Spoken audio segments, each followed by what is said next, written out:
Armin, no link to the Islamic State group, but a growing link to Anders Breivik, the right-wing killer who killed several people, attacked Oslo and that youth camp in Oslo.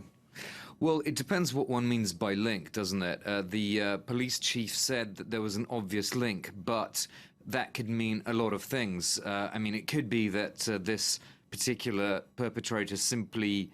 knew about this, about Breivik's killing spree and possibly wanted to copy it, but that doesn't mean to say that there's an ideological link. It doesn't mean to say that there's a political link, because what we know from the other people who spoke at this press conference, including the prosecutor who was seated to the right of the police chief,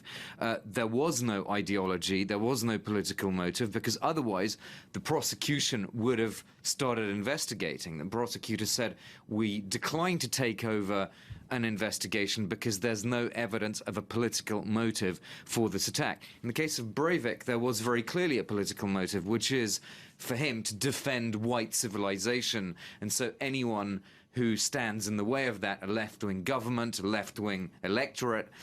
as you said, it was a left-wing summer youth camp, those young people who were attacked. But there is one in parallel that does strike me, which is a bit chilling, which is, you know, the people who were killed on Utøya, on that island, they were all young,